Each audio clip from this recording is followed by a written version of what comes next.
하겠습니다. 하나님 말씀은 스가랴서 3장 1절에서 5절까지 말씀입니다. 스가랴서는 구약 성경 1315쪽이 있습니다. 스가랴서 3장 1절에서 5절까지 말씀입니다. 스가랴서 3장 1절에서 5절까지 말씀 제가 읽도록 하겠습니다.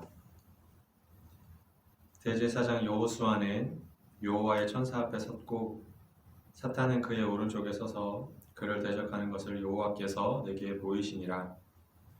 여호와께서 사탄에게 이르시되 사탄아 여호와께서 너를 책망하노라. 예루살렘을 택한 여호와께서 너를 책망하노라. 이는 불에서 꺼낸 그슬린 나무가 아니냐 하실 때에 여호수아가 더러운 옷을 입고 천사 앞에 서 있는지라.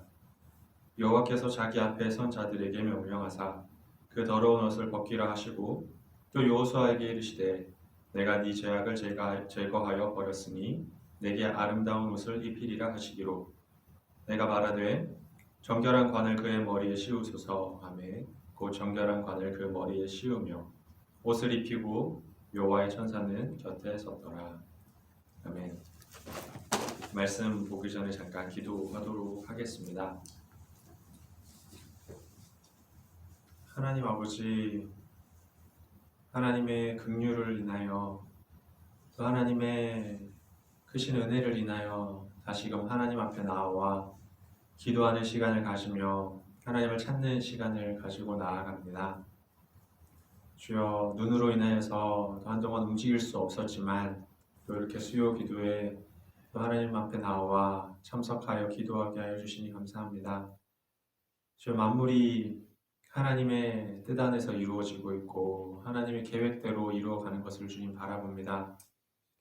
아무리 약한 세상의 사람들이 날고 뛰고 할지라도 악한 날에 적당히 하겠다고 하나님께서 말씀하셨으며 또 하나님께서 하나님의 백성들을 통하여 하나님의 나라를 세워가리라고 하나님께서 약속하여 주셨습니다. 비록 저희는 보이지 아니하고 만져지지 아니할지라도 하나님의 말씀을 의지하여 나아가게 해주시며 하나님의 말씀 앞에 순종함으로 말미암아 하나님의 나라를 세워가는 것에 저희가 동참할 수 있도록 은혜를 주시옵소서. 주님, 우리의 인생이 참으로 빠르게 지나갑니다. 하루하루 살아가는 것이 너무나도 빠르게 흘러가고 있을 때에 우리가 이 시간들을 허송세월 보내지 말게 하시며 세월을 아껴 하나님을 알아가고자, 하나님을 붙들고자, 하나님을 의지하고자 우리의 삶을, 하나님 시간을 사용하게 하여 주시옵소서. 주여, 하나님의 말씀을 듣기에 앞서 있습니다. 열린 길을 허락하여 주시며 또 우리의 마음이 하나님의 말씀을 향하게 해주셔서 하나님의 말씀이 선포될 때에 우리 마음이 감동되어지며 기쁨과 은혜로 받아 우리의 삶 가운데 적용하며 살아갈 수 있도록 은혜를 주시옵소서. 하나님, 또 하나님의 말씀을 전하는 종을 기억하여 주시옵소서. 하나님의 종으로서 싸우니 종의 역할만을 잘 감당하게 해주시며 하나님께서 말씀하시는 것만 온전히 전할 수 있는 은혜를 허락하여 주시옵소서. 감사드리며 예수님의 이름으로 기도드리옵나이다. 아멘. 오늘 본문의 말씀은 스가랴 3장에 있는 말씀을 잠깐 나눠보고자 합니다. 스가랴서 3장에 나오는 말씀은 이제 스가랴가 8개의 환상을 보게 되는데 그 중에 4번째에 해당하는 환상입니다. 이제 이전에 3가지의 환상은 이제 성전 건축을 하기에 앞서서 또 영적인 전쟁 때문에 낙담하여 있는 이스라엘 백성들을 하나님께서 위로해 주십니다. 그러면서 하나님의 성전을 건축할 수 있도록 이렇게 하나님께서 은혜를 베풀어 주시죠. 그리고 나서 이 4번째 환상으로 넘어오게 됩니다. 네 번째 환상이 와서 오늘 본문에서 나오는 주요 인물은 바로 대제사장 여호수아가 나오게 되는데요. 이 여호수아는 이제 바벨론에서 귀환을 한 후에 예루살렘으로 와서 성전을 건축하는 데 많은 기여를 한 대제사장입니다. 근데 오늘 본문의 말씀을 보면 그가 1절 말씀을 보면 이렇게 적혀 있어요. 대제사장 여호수아는 여호와의 천사 앞에 섰고라고 이렇게 말을 합니다. 여기서 여호와의 천사라고 이렇게 적혀 있는 그 명칭은 그냥 천사와는 다르고 여기서 나타나는 예수 그리스도를 나타내는 사자인 것이죠. 곧 이 대제사장 여호수아가 예수 그리스도 앞에 서 있는 모습을 보게 되는 것입니다. 그럼 오늘 본문을 통해서 왜 여호수아가 예수 그리스도 앞에 서 있고 또 그 서 있는 것을 통해서 어떠한 하나님의 뜻을 이루고자 하는지를 저희가 한번 되살펴보고자 합니다.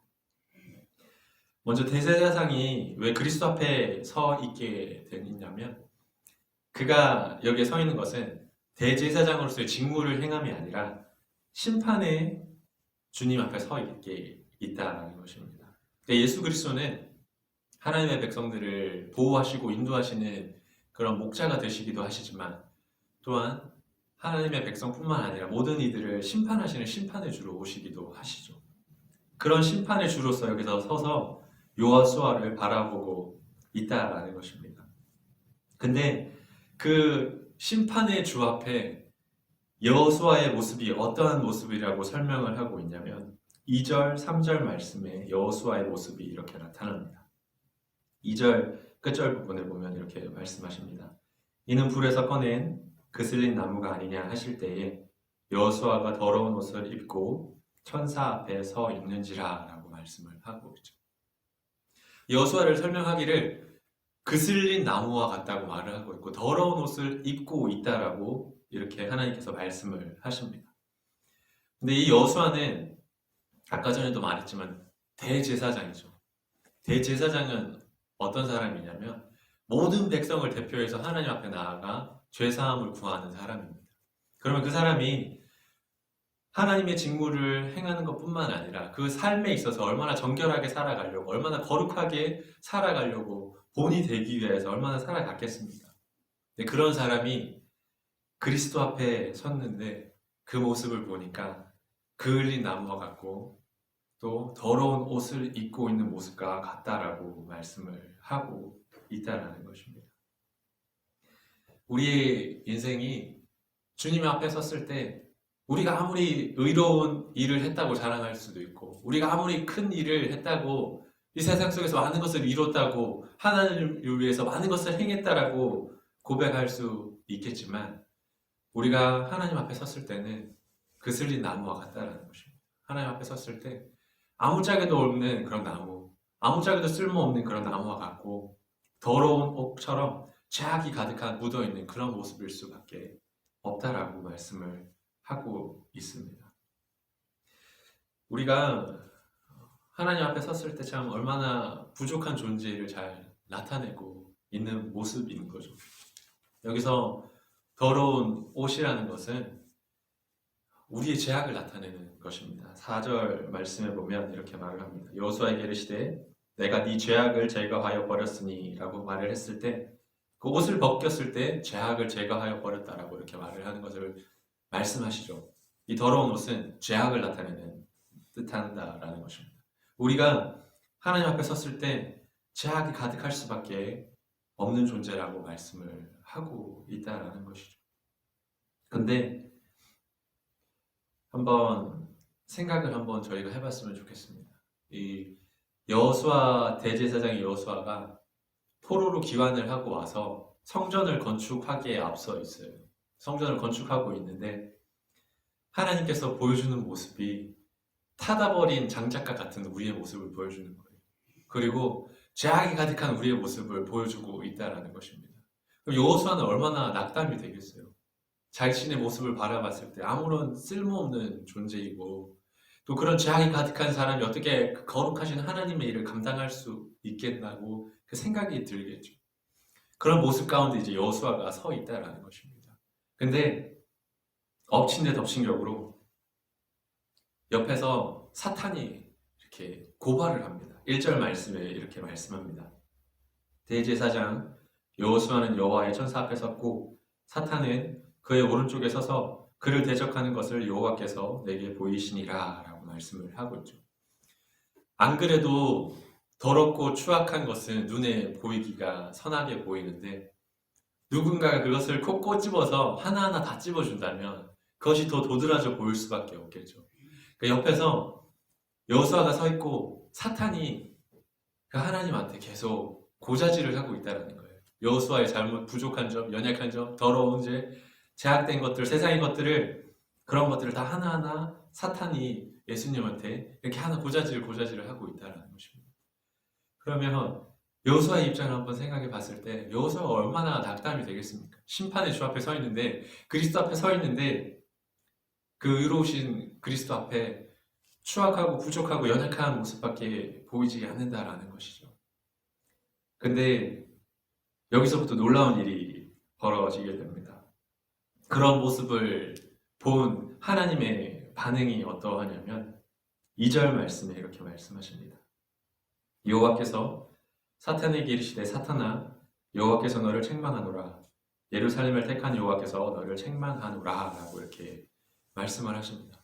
여기서 지금 책망받아야 될 사람은, 본문을 좀 보면서 내려갈 때 책망받아야 될 사람은 여호수아겠죠. 왜냐면 그의 모습을 봤을 때는 탄 나무와 같고 더러운 옷과 같은 그런 죄악이 가득 묻어있는 그런 모습으로 주님 하나님 앞에 서 있는데, 하나님께서 책망을 해야 할 사람은 여호수아처럼 보이는 것입니다. 근데 하나님께서 여호수아를 책망하는 것이 아니라 사탄을 책망하고 계시죠. 그러면서 사탄을 2번이나 책망을 하십니다. 이것이 무엇을 뜻하느냐면, 아무리 사탄이 여호수아를 고발할지라도 하나님께서는 여호수아의 그 모든 죄악까지도, 그 모든 그런 더러운 부분까지도 하나님께서는 기소하지 않으신다라고 말씀을 하시죠. 하나님의 그 은혜로 말미암아 여호수아가 어떤 고발도 당하지 않는 모습을 여기서 바라볼 수가 있다라는 것입니다. 하나님께서 저에게 말씀을 하십니다. 우리가 하나님 앞에 섰을 때 얼마나 부족한 존재입니까? 얼마나 연약한 존재입니까? 얼마나 더러운 존재입니까? 하지만 하나님께서 사탄을 책망하시면서 우리를 감싸주시고 우리를 보호해 주신다라고 말씀해 주고 계십니다. 근데 왜 하나님께서는 사탄이 아니라, 우리가 아니라 사탄을 책망하시고 우리를 변호해 주셨을까? 왜 여호수아를 변호해 주셨을까라는 것을 생각했을 때 2절에서 그렇게 말씀해 주십니다. 2절 말씀에 보면 이렇게 하나님께서 말씀하십니다.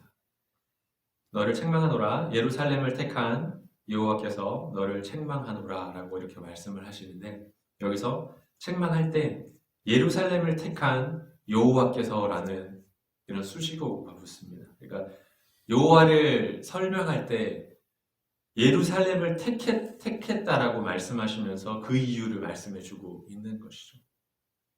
왜 사탄이 책망을 받고 그 죄 많은 여호수아가 책망을 받지 아니하고, 그 죄 많은 아무것도 짝에 쓸모없는 여호수아가 하나님 앞에 변호를 받을 수 있는 이유는 무엇이냐면 하나님께서 택하였기 때문이라고 말씀을 하고 있습니다. 우리가 하나님 앞에 서서 아무런 책망을 받지 아니하고 온전한 하나님 앞에서 변호를 받을 수 있는 이유는 딱 이유가 한 가지밖에 없다는 거예요. 그것은 바로 하나님께서 택한 백성이기 때문에 하나님께서 은혜를 베풀어 주셔서 하나님께서 우리를 변호해 주시고 있다고 말씀하고 있습니다. 로마서 8장에 보면 하나님께서 그 택한 백성들을 얼마나 위하시는지를 잘 말씀해 주고 있는데, 제가 읽어 드리도록 하겠습니다. 로마서 8장 33절부터 39절까지 보면 이런 말씀이 있습니다. 누가 능히 하나님께서 택하신 자들을 고발하리요 의롭다 하신 이는 하나님이시니, 누가 정죄하리요 죽으실 뿐 아니라 다시 살아나신 이는 그리스도 예수시니, 그는 하나님 우편에 계신 자요 우리를 위하여 간구하시는 자시니라 라고 하시면서 하나님의 사랑에 대해서 이렇게 말씀하시고, 하나님의 사랑에서 그 누구도 끊을 수 없다라고 이렇게 말씀을 하고 계십니다. 이처럼 하나님께서 그 누구도 끊을 수 없는 사랑, 그걸 누구에게 부어주시냐면 하나님께서 택한 백성에게 부어주신다라고 말씀을 하고 계시죠. 그래서 그 누가 어떠한 고발을 할지라도 하나님께서는 그 택한 백성을 지키시고 보호하시고 구원으로 임해주신다라고 말씀을 하고 있다라고 하나님 말씀하십니다. 이렇게 택한 백성에게 하나님께서 은혜를 베풀어 주시는데 어떠한 은혜를 베풀어 주시냐면 4절부터 하나님께서 베풀어 주시는 은혜가 임합니다. 4절의 말씀을 보면 여호와께서 자기 앞에 선자들에게 명령하사 그 더러운 옷을 벗기라. 또 여호수아에게 이르시되 내가 네 죄악을 제거하여 버렸으니 내게 아름다운 옷을 입히리라 하시기로, 이렇게 말씀을 하고 계십니다. 택한 백성에게 하나님께서 베풀어 주시는 은혜는 가장 먼저 더러운 옷을 벗겨주신다라고 이렇게 하나님께서 말씀을 하고 계시죠. 여기서 더러운 옷은 그 죄악이라고 말씀드렸을 텐데, 하나님께서 그 택한 백성의 죄악을 다 사하여 주시고 제거하여 주시고 벗겨 주신다라고 말씀을 하고 계신 겁니다. 그리스도의 보배로운 피로써 깨끗게 씻겨져 내려갈 때 우리에 있는 그 더러운 옷, 그 죄악들이 하나같이 다 사라져버리고 온전히 하얗게 그런 모습으로 주님 앞에 서게 된다라고 말씀을 하고 있죠. 뿐만 아니라 더 나아가서 내게 아름다운 옷을 입히리라 하시기로, 이렇게 말씀을 하고 있습니다.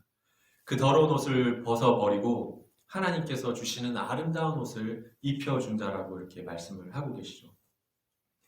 마태복음 22장에 보면 그 초대받은, 혼인잔치에 초대받은 사람들의 비유가 나옵니다. 거기서 예수님께서 이렇게 비유를 들어주시면서 혼인잔치에 많은 이들을 초대했죠. 그래서 많은 이들이 자리에 왔는데 그 중에 한 사람이 옷을 안 입고 있는 거예요. 의복을 입지 않고 있는 것을 봤죠. 그러면서 그 사람에게 다가가서 왜 의복이 없냐라고 했을 때 그 사람은 그 의복을 가지고 오지 못한 것을 인하여서 그곳에서 쫓겨나게 됩니다. 그리고 이를 갈고 분해하는 것을 바라볼 수가 있죠. 근데 그러면서 예수님께서 이렇게 말씀을 하십니다. 마태복음 22장 14절에 이렇게 말씀을 하세요. 청함을 받은 자는 많되 택함을 입은 자는 적으니라, 이렇게 말씀을 하십니다. 그 아름다운 옷을 입은 그 사람만이 택함을 받은 자라고 말씀을 하시면서 하나님의 천국에 들어갈 수 있는, 하나님의 나라에 들어갈 수 있는 자는 이 택함 받은 하나님의 옷을 받은 자들만이 갈 수 있다라고 말씀을 하고 계신 거죠. 오늘 여호수아에게 그 더러운 옷을 벗겨버리고 하나님의 의복을 주는 거예요. 천국에 들어갈 수 있는, 하나님의 나라에 갈 수 있는 그 의복을 주시면서 그 여호수아에게 은혜를 베풀어 주고 있다고 말씀하고 계십니다. 우리 가운데도 동일한 하나님의 은혜가 임하죠. 하나님께서 우리에게 은혜를 베풀어 주셔서, 하나님께서 우리를 택하셔서 우리 가운데 주시는 은혜는 우리의 더러운 죄악을 벗겨버리고 깨끗하고 아름다운 옷으로, 그리스도의 옷으로 우리를 입혀주신다라는 것입니다. 그렇게 했을 때 우리가 하나님의 나라에 들어가기 합당한 자녀로서 삶을 살아갈 수 있게 되는 것이죠. 하나님께서 이제는 더러운 옷을 바라보는 것이 아니라 깨끗하고 아름다운 그리스도의 옷을 바라보시면서 우리가 주님 앞에 설 수 있게 된다라는 것입니다. 뿐만 아니라 5절 말씀에는 하나님께서 또 하나님의 큰 은혜를 주십니다. 5절 말씀에 내가 말하되 정결한 관을 그의 머리에 씌우소서 하매 곧 정결한 관을 그 머리에 씌우며, 라고 이렇게 말씀을 하죠. 그래서 정결한 관이라는 것은 대제사장들이 제사장의 직무를 수행할 때 그런 착용하는 모자가 있다고 합니다. 그 모자가 이런 정결한 관이라고 이렇게 표현을 하고 있어요. 이 말은 이제 여호수아가 다시 이 정결한 모자를 주님 앞에서 썼다라는 말은 무엇이냐면 제사장의 직무를 다시 하나님께서 하도록 허락했다라는 것을 말씀하고 계시죠. 이것을 저희에게 적용하면 어떤 의미가 되냐면 하나님께서 우리를 택하셔서 아름다운 옷을 입혀주시고 그리고 다시 정결한 관을 우리 머리에 씌워주셨다라는 말은 무엇이냐면 우리가 하나님 앞에서 하나님의 일을 감당할 수 있도록 하나님께서 허락해 주셨다라는 것을 말을 하게 됩니다. 다시 여호수아의 그런 모습으로 여호수아 때 우리가 한번 시대를 바라보기를 원하는데, 아까 전에 말했던 것처럼 포로 생활이 끝나고 황폐해진 성전을 바라보면서 이 성전을 구축해야 되고 다시금 그 솔로몬의 영광, 그 성전의 영광을 회복시키기 위해서 나아가야 되는 것을 말을 해주고 있죠. 근데 지금 황폐해진 것을 봤을 때 이것은 울 수밖에 없는 모습인 거잖아요. 너무나 처참해져 있고 우리의 힘으로는 할 수 없고 다 타버린 나무와 같은 그런 사람들이 무엇을 할 수 있겠으며 그런 죄악의 옷을 입고 있는 사람들이 어떻게 그것들을 잘 다시 하나하나 다 세워갈 수 있겠습니까? 근데 하나님께서 그 관을 씌워주시면서 너희가 할 것이라고 이렇게 말을 하나님께서 해주고 있는 것이죠.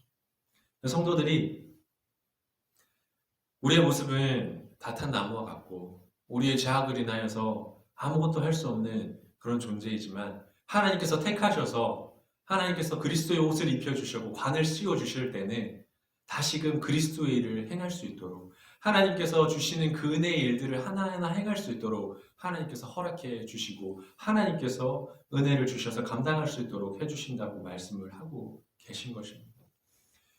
오늘날의 교회를 보면 많이 힘을 잃어가는 시대죠. 교회들이 세상 앞에서 좀 무기력한 모습을 보일 때가 많습니다. 하지만 하나님께서 교회를 설명했을 때는 그런 교회가 아니거든요. 하나님께서 베드로에게 말씀을 하시잖아요. 내가 이곳에 교회를 세우고 이 교회가 정복해 나간다는 말씀으로 이렇게 표현을 하십니다. 그러면 우리가 교회로서 하나님의 일을 감당할 때 그러니까 얻어맞는 입장이 아니라 정복해 나가는 입장에 있는 것이죠. 근데 오늘날의 교회를 봤을 때 세상 앞에서 너무나 그냥 얻어맞는 것과 같은 모습을 바라볼 때가 너무나 많습니다.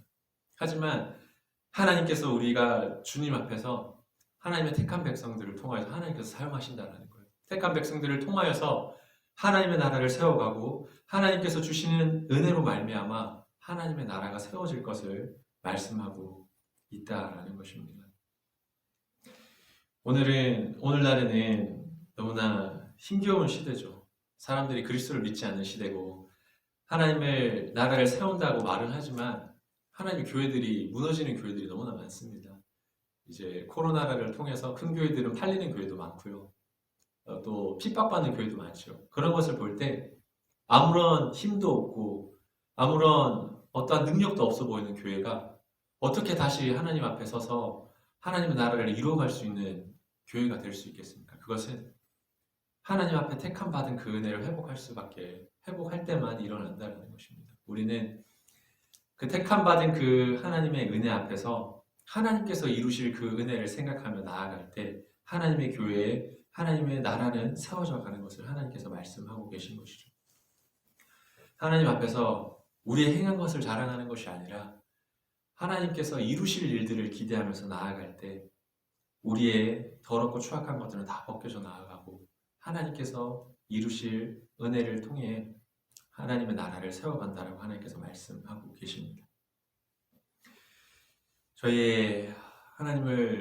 저희의 모습과 하나님의 모습을 봤을 때 한없이 부족할지라도 하나님께서는 부족한 저희를 통하여 일을 하신다고 말씀하셨으니 우리가 하나님 앞에 나아가 기도할 때 그러한 모습으로 나아가기를 원합니다. 비록 우리가 행한 것 아무것도 없고 우리가 가진 것, 우리의 능력은 불탄 나무와 같을지라도 하나님께서 사용하실 때는 하나님께서 우리에게 정결한 관을 씌워주실 때는 하나님께서 역사하셔서 하나님의 능력이 우리의 나라를 또 우리의 백성들을 하나님의 나라의 일꾼으로 사용하신다는 것을 믿음으로 말미암아 저희가 힘써 기도하는 시간 되시기를 바라겠습니다. 오늘 시간 기도하실 때 교회 필요를 놓고 기도해 주시기를 바라겠습니다. 토요일 날 있을 이제 또 새벽 기도를 놓고 기도해 주시고 또 주일 날 있을 예배와 뿐만 아니라 또 토요일 날 신방이 있습니다. 신방을 놓고도 기도해 주시기를 바라겠습니다. 몸이 불편하신 분들 많이 있습니다. 육체적인 아픔 가운데 있는 스탠 윌슨 형제님, 또 회복 중에 있는 찰스 탐슨 형제님 위해서 항상 기도해 주시고 또 항상 기도 가운데에 주일학교 학생들과 또 청년들도 잊지 마시고 항상 기도해 주시기를 바라겠습니다. 10분 동안 잠시 기도하는 시간 가지도록 하겠습니다.